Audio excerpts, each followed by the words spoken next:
मागच्या व्हिडिओमध्ये दाखवल्याप्रमाणे मी लोणी कढवून पातळ करून उकळवून म्हणजे फ्रीजमध्ये ठेवलं होतं. ते आता हे पूर्ण तूप वरती घट्ट झालेलं आहे. आता मी याला भोग पाडणार आहे एका बाजूने आणि दुसऱ्या बाजूने पाणी गाळून घेण्यासाठी मोठं भोग पाडणार आहे. आता बघा तुम्ही यातलं पाणी जे खाली राहिलेलं आहे ते या भोकातून वर येतं आहे. आता हे सगळं पाणी मी गाळणीवरती गाळून घेते. त्या पाण्यामध्ये काहीच शिल्लक नसतं, त्यामुळे ते पाणी फेकूनच द्यावं लागतं. आणि गाळून झाल्यानंतर हे जो वरती थोडासा तुपाचा अंश उरतो तो पुन्हा आपल्या भांड्यामध्ये घालायचा. आणि हे भांडं मी आता गॅसवरती लोणी तूप करण्यासाठी ठेवणार आहे. तर हा जो वरती साठलेला घट्ट भाग असतो तो फोडून खाली घालवायचा, अदरवाईज गॅसवर ठेवल्यावरती करपण्याची शक्यता असते. आता हे मी गॅसवर ठेवते. हे गॅसवर ठेवल्यानंतर खूप कमी वेळामध्ये तूप तयार होतं. पूर्ण प्रोसेस मी तुम्हाला आता दाखवतेच.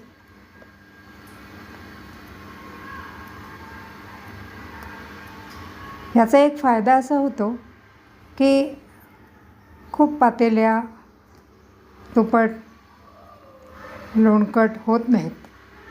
हे बघा आता मी उकळत ठेवल्यानंतर हे सगळं तूप जे होतं ते पातळ झालं आहे आणि उकळायला लागलं आहे. थोडासा पाण्याचा अंश त्याच्यामध्ये आहे, तो थोड्याच वेळात निघून जाईल. हे बघा खाली बेरीचा एक भाग तुम्हाला चिकटलेला दिसतो आहे, परंतु तळाला खूप बेरी चिकटलेली नाही आहे. तळ एकदम स्वच्छ आहे.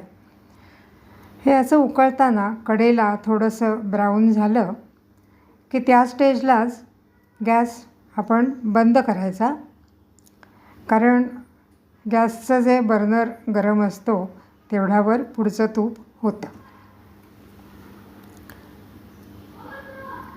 मगाशी जे तूप करून ठेवलं होतं ते आता मी या भांड्यामध्ये गाळून घेते.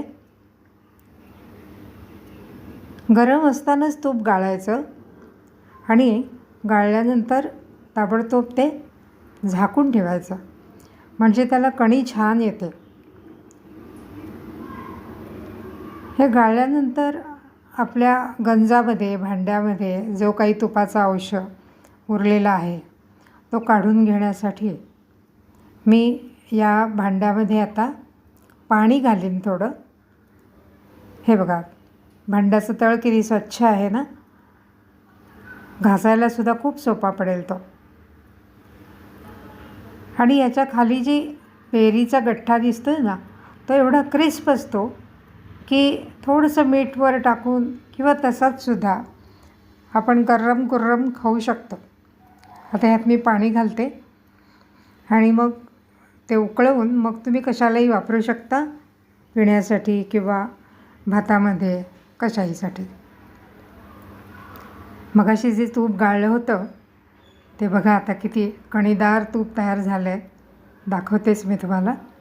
हे बघा तुपाची कणी तुम्हाला चमच्यावरती सुद्धा दिसत असेल किंवा भांड्यामध्ये सुद्धा दिसते आहे. रंग आणि तुपाला सुगंधसुद्धा छान येतो. तूप होत असताना काही लोक 1-2 लवंगा त्यात टाकतात, म्हणजे तुपाला छान वास येतो. तसंही करायला हरकत नाही.